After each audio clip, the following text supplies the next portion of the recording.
Hey, hi everyone.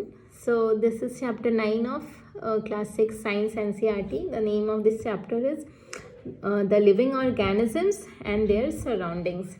तो आज के चैप्टर में हम पढ़ने वाले हैं लिविंग ऑर्गेनिजम्स के बारे में। आपने सुना होगा बचपन से कि इस धरती पे दो तरह की चीज़ें होती हैं, एक लिविंग थिंग्स, एक नॉन लिविंग थिंग्स।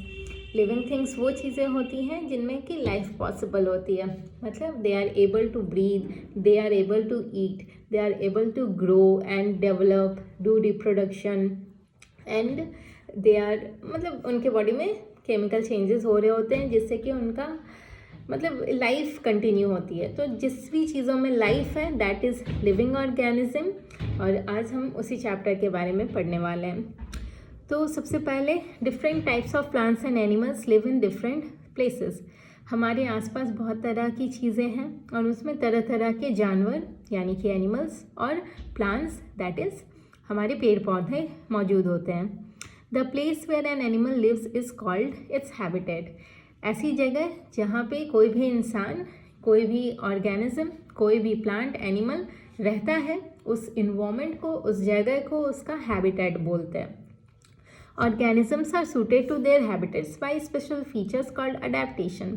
हम एक जगह पे रहते रहते उसको अडेप्ट कर लेते हैं, ठीक है। एक हैबिटेट में हम रह रहे हैं, जैसे अभी ठंड का मौसम है, ठीक है, लाइट विंटर, तो मैंने ये जैकेट पहन लिया, तो इसको कहते हैं अडेप्ट कर जाना, ठीक है, अडेप्टेशन करना।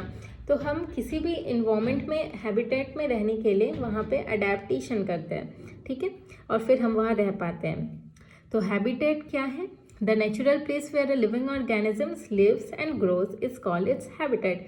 कि ऐसी नेचुरल इन्वायरमेंट, ऐसी नेचुरल जगह, मतलब प्राकृतिक जगह। अब हम किसी लायन को उठाकर जू में डाल देंगे तो हम जू को उसका हैबिटेट नहीं बोल सकते, क्योंकि वो जंगल में रहने के लिए बना है। Jungle is his habitat, lion का हैबिटेट जंगल है, पर वो रह रहा है, सर्वाइव कर रहा है, that is another thing in the zoo. तो इस जंगल में वो रह रहा है, वो ग्रो कर रहा है, उस जंगल को उसका हैबिटेट बोलेंगे। तो एक ऐसी नेचुरल प्लेस जहाँ हम ग्रो करते हैं, लिव करते हैं and then we die, that is our habitat. जैसे मछलियाँ पानी में रहती हैं तो फिश की हैबिटेट वाटर है। कैमल डेजर्ट है ना, ऊँट जो है हमारा डेजर्ट में रहता है, मरुस्थल में। फिर पोलर बियर पोलर रीजन्स में, तो पोलर बियर का हैबिटेट पोलर रीजन हो गया, नॉर्थ पोल और साउथ पोल। फ्रॉग पॉन्ड में रहता है, तालाब में। अब कितने तरह के टाइप्स ऑफ हैबिटेट्स, मतलब कितने तरह के होते हैं हमारे हैबिटेट्स। तो सबसे पहले हो गया टेरेस्ट्रियल हैबिटेट। टेरेस्ट्रियल वर्ड का मतलब होता है लैंड, यानी कि ऐसी हैबिटेट्स जो कि ज़मीन पे, लैंड पे पॉसिबल है।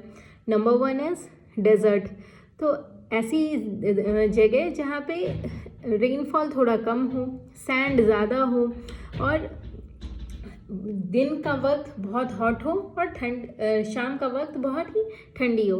Cold at night and hot during day, तो वो डेजर्ट कहलाता है, ठीक है। वेरी लेस रेनफॉल, जैसे कि हमारा प्लांट में हो गया कैक्टस, वो हमारे डेजर्ट में रहता है। या फिर कैमल, जो कि मतलब ऊँट, डेजर्ट में जनरली उसका हैबिटेट होता है। फॉरेस्ट क्या हो गया? फॉरेस्ट हो गया ऐसी बड़ी बड़ी ज़मीन जिसमें बड़े बड़े पेड़ हों, जहाँ रेनफॉल अच्छी खासी हो, डेंस वेजिटेशन हो, और जहाँ पे डिफरेंट एनिमल्स रहते हों, जैसे कि tiger, deer, monkey. Grassland, grassland हो गया जहाँ छोटे छोटे ग्रासेस वाले लैंड, लंबे लंबे बड़े बड़े एरिया वाले, जिसमें कि मॉडरेट रेनफॉल हो, ना ज़्यादा ना कम, जहाँ पे ग्रासेस, स्मॉल प्लांट्स हो पाए। जैसे एग्जाम्पल, अगर हम ये जानना चाहें कि उस ग्रासलैंड में कौन से एनिमल्स रह सकते हैं, तो लायन रह सकता है ग्रासलैंड में, जंगल में भी रहता है ऑल्दो, फॉरेस्ट में भी, पर ग्रासलैंड में भी। और जेब्रा, जेब्रा को जनरली आपने देखा होगा। हॉर्सेस ग्रासलैंड में सर्वाइव कर लेते हैं। माउंटेन रीजन, ऐसी रीजन्स जो कि हमारे माउंटेनियस रीजन से लिंक्ड होते हैं, यानी कि ठंडी ठंडी, या मतलब ठंडी ही बर्फीली ऊंचे ऊंचे पहाड़ जिनमें कोल्ड क्लाइमेट हो, स्नोफॉल हो, बर्फ़ गिरते हों। जैसे अब वहाँ पे कौन से एनिमल्स रह पाएंगे? It has been written here, yak, यानी कि याक, वाइफ और याक सीखा होगा। माउंटेन गोट, जो पहाड़ी बकरियाँ होती हैं। Polar region next our habitat, जो हमारा पोल्स के नज़दीक होता है, नॉर्थ पोल या साउथ पोल, वो एक्सट्रीमली कोल्ड होगा, वहाँ बर्फ़ होंगे और स्नो एंड आइस। और एग्जाम्पल जैसे पेंगुइन, रिसेंटली आपने पेंगुइन को देखा होगा, बहुत फेमस हो गया है। तो पेंगुइन वाला कैरेक्टर या फिर पोलर बियर, ये सारे ठंडी जगह पे रहते हैं। Next is our aquatic habitat, ऐसा हैबिटेट जो कि पानी में, एक्वा मतलब वाटर, तो पानी में रहने वाले ऐसे हैबिटेट्स को, इन्वायरमेंट को हम एक्वेटिक हैबिटेट बोलेंगे, जो कि दो तरह के होंगे। एक होगा फ्रेश वाटर हैबिटेट, एक मरीन हैबिटेट। फ्रेश वाटर वो होगा जो कि रिवर्स, लेक्स, पॉन्ड्स, जो समुद्र में नहीं है, ठीक है, पॉन्ड्स, लेक्स एंड रिवर्स। और उसमें कौन से एनिमल्स रह सकते हैं? फिशेस, फ्रॉग, कैसे प्लांट्स, लोटस तालाब में खिलता है। मैरीन हैबिटेट जो कि ओशंस या सीज से डिराइव्ड है, यानी ऐसा हैबिटेट जो ओशन और सीज में अवेलेबल है, दैट इज़ मैरीन हैबिटेट। और वहाँ कौन रह सकते हैं? डेंजरस व्हेल, शार्क, ऑक्टोपस, है ना, सी horses, different kind of aquatic animals. Next one, components of habitat.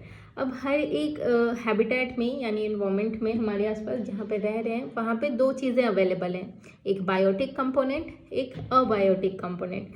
Biotic means जिसमें लाइफ प्रेजेंट हो, बायो मीन्स लाइफ, और अबायोटिक जिनमें लाइफ अवेलेबल नहीं हो, यानी non living thing.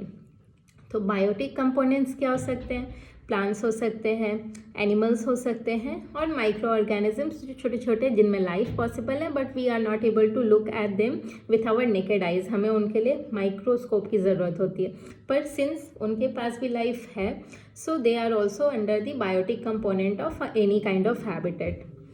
Abiotic component यानी नॉन बायोटिक यानी नॉन लिविंग, जैसे air, no life, water, soil, light, temperature, humidity, जो भी अदर देन लाइफ जो भी चीज़ें हमारे आसपास है, this bottle, pencil, this cloth, everything is abiotic component of this habitat. Next one is adaptation. Adaptation क्या होता है? So the special features that help an organism to survive in its habitat are called adaptations.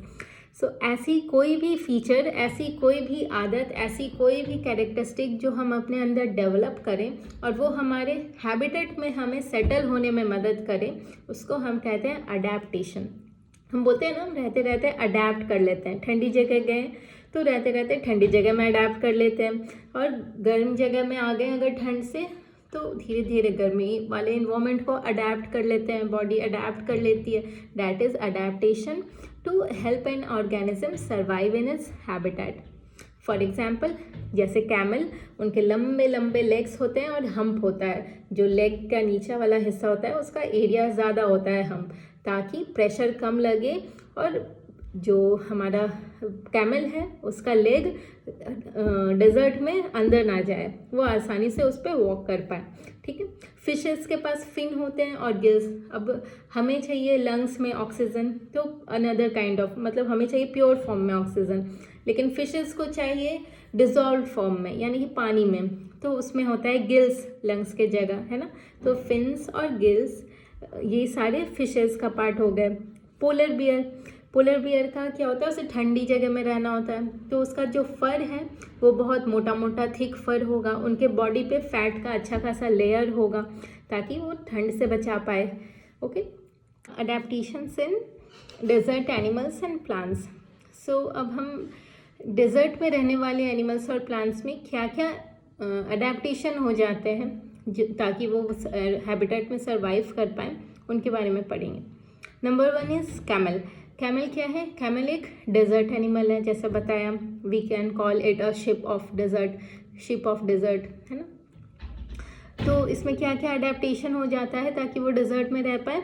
Long legs, सबसे पहले उनके लंबे लंबे legs होते हैं, जिससे कि बॉडी जो है वो ऊपर, लेग्स लंबे लंबे होंगे तो बॉडी थोड़ी ऊपर होगी, यानी कि जो गरम गरम सैंड है उससे थोड़ा डिस्टेंस हो जाता है। Next is broad padded feet. जैसे मैंने बताया उसके फीट जो होते हैं हम, वो काफ़ी ब्रॉड होते हैं, चौड़े होते हैं, ताकि वो आसानी से उन पे सैंड पे वॉक कर पाए। क्यों? क्योंकि प्रेशर कम लगेगा। हम्प क्या होता है? Sorry, hump is that back side, जो कैमल का पीछे का हम्प होता है ना, that is hump, not foot. Okay, this is hump. और हम्प क्या है? हम्प ऐसा एक ऑर्गन है जो कैमल में देखा होगा ना, ऐसा इसके अंदर हमारा ये फूड स्टोर होता है, ओके, फैट स्टोर होता है। जो भी खाना कैमल खा रहा है उसको वो फैट में कन्वर्ट कर रहा है और वो हम्प में जाके स्टोर हो जाता है, okay. Yes, next is long eye lashes. जो आई लैशेस मतलब उनके आँखों के ऊपर जो ये लैश है ना हमारे, वो लंबे लंबे होते हैं ताकि वो जो सनलाइट, काफ़ी स्ट्रॉन्ग सनलाइट होती है और जो सैंड होता है, अब डेजर्ट में जब कैमल वॉक करेगा तो सैंड भी, विंड भी बहुत होता है, तो वो सैंड भी बहुत तेज़ हवा में उड़ता है, तो उससे आँखों को बचाने के लिए उनके जो लैशेस होते हैं वो बड़े बड़े होते हैं, लंबे लंबे होते हैं। और ये एक और अडेप्टेशन कि वो बिना पानी के भी काफ़ी दिनों तक जी लेते हैं। क्यों? क्योंकि डेजर्ट में पानी की कमी होती है, तो अगर वहाँ पे किसी को रहना है तो पानी के कमी के बिना, मतलब कमी में रहना सीखना पड़ेगा, है ना। Next is desert plants. अब जैसे एनिमल्स में कैमल हो गया, वैसे डेजर्ट में हो गया कैक्टस। प्लांट्स में कैक्टस, जो कि एक ऐसा पौधा है जो कि डेजर्ट में उग जाता है, पर उसके लिए उसे कुछ अडेप्टेशन करने होते हैं। जैसे लीव्स रिड्यूस टू स्पाइंस, मतलब जो पत्ते होते हैं वो पत्ते ना होके कांटे रह जाते हैं छोटे छोटे, ताकि उनमें पानी का, आपको पता है लीफ होगा तो उसमें ट्रांसपिरेशन होगा, पानी का लॉस होगा। अगर लीफ ही नहीं रहा तो स्पाइंस से तो ट्रांसपिरेशन नहीं होगा ना, तो पानी का लॉस बचेगा। Thick green stem stores water. अब उसमें होते हैं मोटे मोटे जो ग्रीन ग्रीन स्टेम, तने, उसमें पानी स्टोर हो जाता है। वैक्सी कोटिंग मतलब इवेपोरेशन, ट्रांसपिरेशन को रोकने के लिए उनके शरीर पे मतलब म्यूकस जैसा, वैक्स जैसा स्ट्रक्चर पाया जाता है, मतलब लिक्विड पाया रहता है, जिससे कि डायरेक्ट पानी सनलाइट के कांटेक्ट में नहीं आता, बीच में हमारा वैक्स आ जाता है, तो फिर वो ट्रांसपिरेशन या evaporation, loss of water protect करता है, बचा लेता है।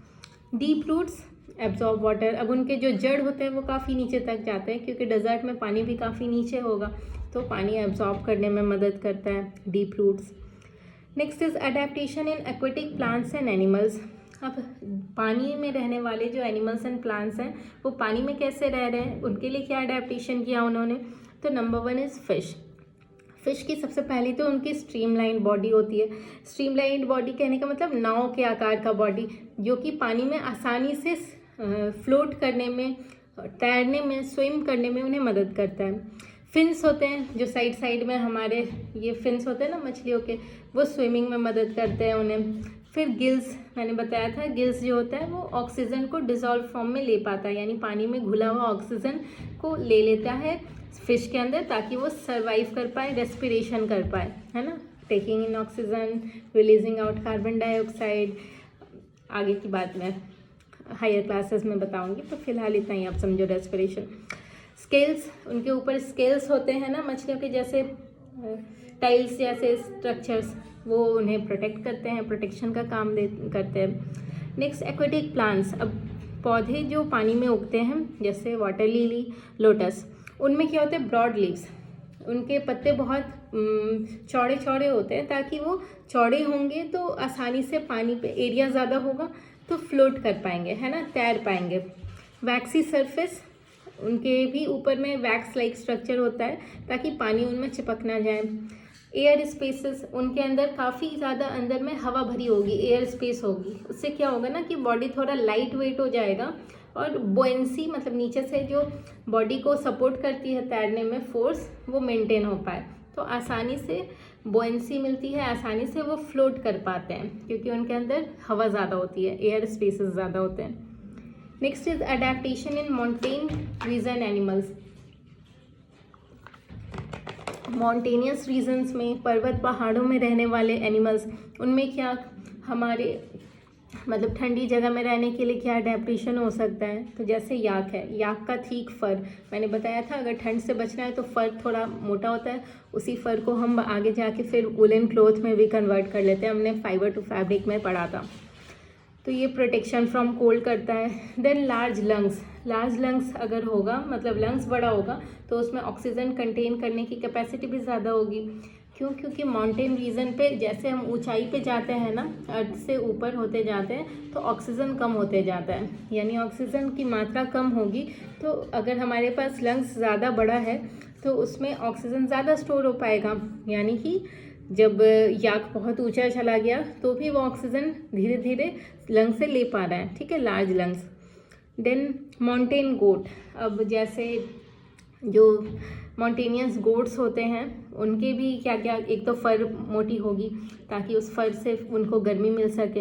एंड देन स्ट्रॉन्ग हुप्स मतलब उनके जो चढ़ने के लिए जो लेग्स होते हैं उनके, वो काफ़ी मजबूत होते हैं ताकि वो आसानी से पहाड़ों पे चढ़ पाएँ। Adaptation in polar region animals, अब जो नॉर्थ पोल साउथ पोल वाला आर्कटिक रीजन, अंटार्कटिक रीजन है, उस पे रहने वाले एनिमल्स का क्या अडेप्टेशन हो सकता है? तो जैसे पोलर बियर हम पता है कि वो मतलब नॉर्दर्न या साउदर्न एक्वेटिक इन्वायरमेंट में, पोलर रीजन्स में रहता है, सॉरी एक्वेटिक नहीं, पोलर रीजन्स में। तो वहाँ ठंड बहुत होती होगी, तो उससे बचाने के लिए thick fur, again protection from cold, thick layer of fat, मोटी मोटी चर्बी होगी ताकि ठंड से मतलब हीट लॉस ना हो, आसानी से बॉडी में गर्माहट बनी रहे। वाइट कलर का हो जाता है पोलर बियर, क्योंकि बर्फ़ भी आसपास वाइट होता है, तो पोलर बियर वाइट बर्फ़ में छुप जाता है, कैमोफ्लेज करता है, जिससे कि उस आसानी से शिकारियों की नज़र से बच पाता है। जो भी जानवर उसका शिकार करना चाह रहे हो या इंसान, उनसे बचने के लिए कैमोफ्लेज एक प्रॉपर्टी है जिसमें कलर चेंज कर देते हैं एनिमल्स अपने आप को प्रोटेक्ट करने के लिए। तो ये वाइट कलर का हो जाता है। Next is characteristics of living organisms. सारे लिविंग ऑर्गेनिजम्स जो हमारे धरती पे पाए जाते हैं उनमें कुछ कॉमन कैरेक्टरिस्टिक्स होते होंगे, तभी वो लिविंग है, ना कि नॉन लिविंग। तो क्या क्या है? सबसे पहले तो उन्हें फूड चाहिए, यानी कि किसी भी काम को करने के लिए, ग्रोथ के लिए, मूवमेंट के लिए एनर्जी की ज़रूरत है, और वो एनर्जी कौन देगा? फूड देगा। तो हर लिविंग ऑर्गेनिज्म को फूड चाहिए। रेस्पिरेशन, सारे लिविंग ऑर्गेनिजम्स ऑक्सीजन लेते हैं, कार्बन डाइऑक्साइड रिलीज करते हैं, दिस इज रेस्पिरेशन। सब सांस लेते हैं, दिस इज रेस्पिरेशन। ग्रोथ, जो लिविंग ऑर्गेनिजम्स है, चाहे प्लांट हो एनिमल्स, वो धीरे धीरे साइज में बड़े होते हैं, जितने भी साइज तक वो पहुंच पाए, तो that is growth. Next is here, take it, 1 minute, here it is, Thank you. welcome, bye, What? it's yours, you want me to open it? Go, Thank you. bye. Next is movement. Movement क्या है? Living organisms हैं तो चाहे plants हो या animals, उनमें कुछ तो मूवमेंट शो होगा। जैसे टच मी नॉट प्लांट भी थोड़ा सिकुड़ जाता है टच करने पे, इंसान है तो वो इधर उधर चलते फिरते हैं, that is movement. Response to stimuli, again stimuli मतलब किसी भी तरह का एक्शन उनके शरीर पे होगा तो उस पर वो रिएक्ट करेंगे। रिस्पॉन्ड टू चेंजेस, रिएक्ट करना, इज दिस इज कॉल्ड, मतलब this is kind of reaction to stimuli. और ये एग्जाम्पल देख लो, चाहे इंसान हो, हमें चाहे कोई बातों से बात करे तो हम रिएक्ट करें, या हमारे ऊपर अगर अचानक से किसी गर्म तवे पे लग गया हाथ तो रिएक्ट कर जाता है हाथ, है ना, this is response to stimuli. उसी तरह टच मी नॉट प्लांट को टच करो तो वो सिकुड़ जाता है, रिस्पॉन्स टू स्टिमुलाई। स्टिमुलाई क्या है? एक्शन, यानी जो हमने टच करने की कोशिश की, दैट इज स्टिमुलाई, और उस पर उसने रिएक्ट किया, that is response. Next is excretion, जो भी हमारे शरीर में खाना खाया तो वेस्ट मटेरियल प्रोड्यूस हुआ, उसको रिलीज आउट कर देना एक्सक्रीशन कहलाता है। रिप्रोडक्शन, अपने जैसे ऑर्गेनिजम्स और प्रोड्यूस करना, धीरे धीरे बड़े होते हैं, फिर हमारे बच्चे होते हैं, फिर उनके बच्चे होते हैं, हमारी डेथ होती है, वो ग्रो करते हैं। ये जनरेशन टू जनरेशन बॉडी कैसे, स्पेसी कैसे सर्वाइव करता है? Due to reproduction. तो सारे लिविंग ऑर्गेनिजम्स में रिप्रोडक्शन होगा। देन लाइफ स्पैन, हर एक लिविंग ऑर्गेनिज्म की एक खास ड्यूरेशन होती है जीने की, कोई भी इमॉर्टल नहीं होता। तो चाहे इंसान हो अप्रॉक्स 70-80 ईयर्स जीते हैं तो that is their life span. Differences क्या है लिविंग और नॉन लिविंग में? देख लो यहाँ पे मैंने सारी चीज़ों को जो भी चैप्टर में था ना, अच्छे खासे नोट्स में कन्वर्ट कर दिया है। अब बेसिक डिफरेंसेस देख लो। इस नोट्स से ज़्यादा इस चैप्टर में आपको कुछ नहीं पढ़ना। आप मेरे वीडियोस देखने के बाद वीडियो को, जो भी क्लासेस के वीडियोस होते हैं, इन नोट्स को आप नोट डाउन किया करो। नोट्स कहाँ मिल जाएंगे? आपको मेरे शॉर्ट वीडियोस में शॉर्ट प्लेलिस्ट है एक नोट्स की एनसीईआरटीज़ की, उसमें नोट्स मिल जाएंगे चैप्टर्स के, तो आप उन नोट्स को नोट डाउन करके एग्ज़ाम्स के टाइम पे गो थ्रू कर सकते हो, है ना। और ये चैप्टर बहुत ही इजी, बहुत कंफर्टेबल और फ्रेंडली नेचर का था। लिविंग ऑर्गेनिजम्स, क्या डिफरेंसेस हैं लिविंग और नॉन लिविंग में। लिविंग को फूड चाहिए, नॉन लिविंग को फूड नहीं चाहिए। लिविंग ग्रो करते हैं, नॉन लिविंग ग्रो नहीं करते हैं। यहाँ पे आगे जाके पढ़ोगे कि पहाड़ भी हैं, धीरे धीरे ऊंचे होते जाते हैं, या सैंड ड्यून्स, उसमें सैंड जो किला होता है ना मरुस्थल में, सैंड का, बालू का, धीरे धीरे बालू ऊपर जाता है, वो ग्रो करता है। तो that is not kind of growth which we are talking about. Living organisms का ग्रोथ इंटरनल होता है, एक्सटर्नल नहीं। Next, respiration. यस बेटा, what is there in your house? I am coming in just 1 minute. Respire, humans respire करते हैं, animals, plants oxygen लेते हैं और कार्बन डाइऑक्साइड रिलीज करते हैं। मैंने बताया था आपको प्रीवियस वीडियो में कि प्लांट्स फोटोसिंथेसिस करते हैं तो वो कार्बन डाइऑक्साइड लेते हैं और ऑक्सीजन रिलीज करते हैं, पर रेस्पिरेशन करते हैं तो वो जनरल हमारे जैसे ही ऑक्सीजन लेते हैं और रिलीज आउट भी करते हैं कार्बन डाइऑक्साइड। और प्लांट्स में रेस्पिरेशन, फोटोसिंथेसिस दोनों अवेलेबल है। बस सनलाइट हो तो फोटोसिंथेसिस ज़्यादा होता है तो कार्बन डाइऑक्साइड कम और ऑक्सीजन ज़्यादा रिलीज कर लेते हैं। नाइट टाइम हो तो रेस्पिरेशन का स्पीड बढ़ जाता है, तो रेस्पिरेशन होता है और कार्बन डाइऑक्साइड रिलीज होता है। हमने पढ़ा है इसके बारे में पिछले चैप्टर में। Next is reproduction, reproduce. Plants जो होते हैं, ह्यूमंस जो होते हैं, एनिमल्स, वो रिप्रोड्यूस कर पाते हैं, अपने जैसे ऑर्गेनिजम्स और बना पाते हैं। लिविंग नॉन लिविंग नहीं बना सकते। रिस्पॉन्स टू स्टिमुलाई, जैसे हमने बोला कि हमारे ऊपर किसी तरह का एक्शन हो, हम उस पर रिएक्ट करें, ये सिर्फ लिविंग थिंग्स में होता है, नॉन लिविंग थिंग्स में नहीं होगा, है ना। So that's it about this chapter. और जो भी इसमें लिखा है उसको नोट डाउन कर लेना, एंड आई होप कि आपको समझ आया होगा। So take care and we will meet you with another chapter in next class. Till then, take care, like, subscribe and share to your friends जो भी chapters की knowledge चाहते हो इसको study करें. Thank you.